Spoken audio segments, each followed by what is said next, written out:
So every day before I do my upper register training, I like to do a warm up that gets me ready for the day and helps me approach the high register with the healthiest possible motivations. I did this for a few years when I was starting out my kind of routine, my daily routine. It comes from Joe Alessi's routine again. And it starts with just a simple pattern of four notes up and down, trying to make sure the corners stay calm, the neck stays calm, tension stays calm. Sounds like this.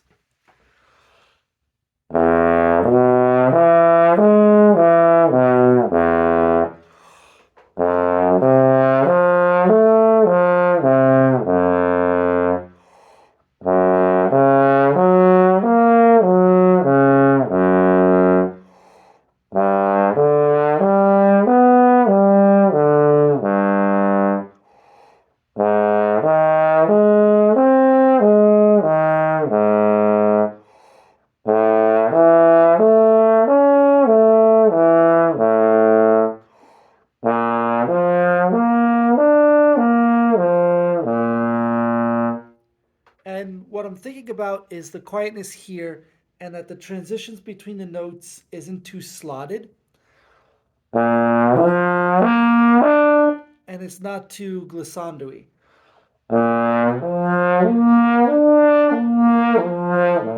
or not too bloomy on the notes. I'm looking for an artistic middle ground between those two where one note just kind of like emerges out of the next.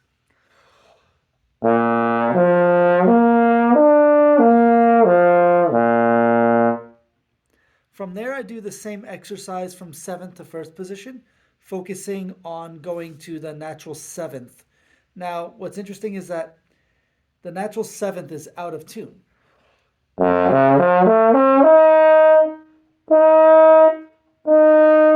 If you compare it to like piano intonation, so after seventh position, I go to the major sixth, one position out on the last note of this sequence.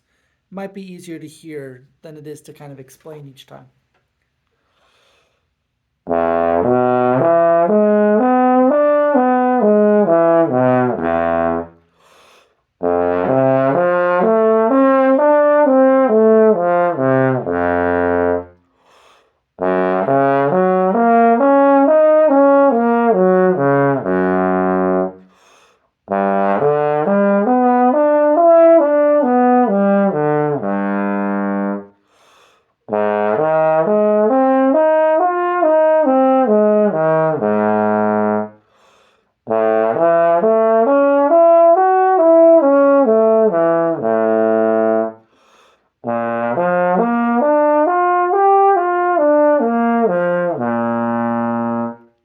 And again, I'm trying to minimize excess motion here and here. Everybody has their minimum motion that they need. It's nearly impossible to zero out like overall motion that we need to do these exercises. But finding the minimal motion that we need gives us kind of the maximum efficiency. Make sure all our energy is directed into the sound and connection and phrasing and artistry of the exercise. So although it's just like a warm up, I still like to think of it with these artistic transitions from note to note in mind. From there, I just do one more. I just do the two octaves.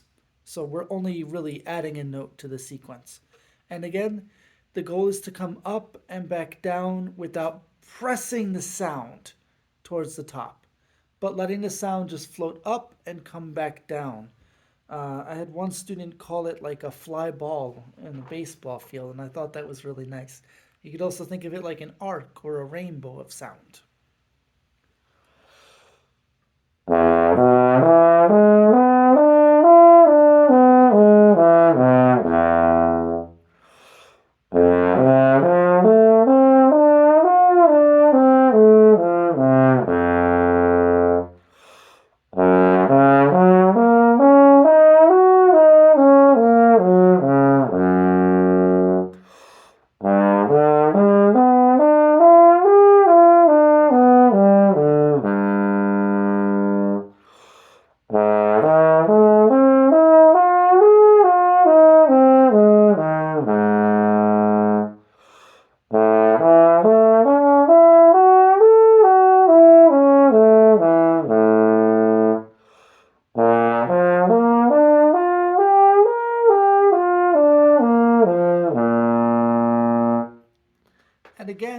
getting towards the top, I like to really think about just floating the note up.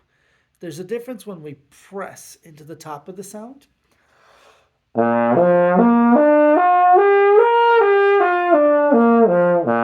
That is counter. It's counter to good music making. The high notes are always heard when we play music. So the ability to float the high notes up on top to let them be relaxed and easy is really a great way to play them.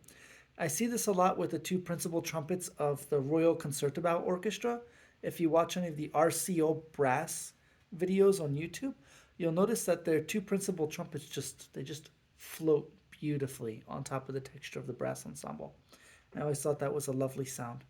The same, again going with trumpet, Matthias Hoff from German brass. He just looks like he plays effortlessly and he never looks like he's pushing. But that's part of the beauty of it. The sound just floats. And when you're playing super high or when you're playing high notes in general, high relative to the ensemble, that floating artistic sound will be heard by the audience and doesn't need to press.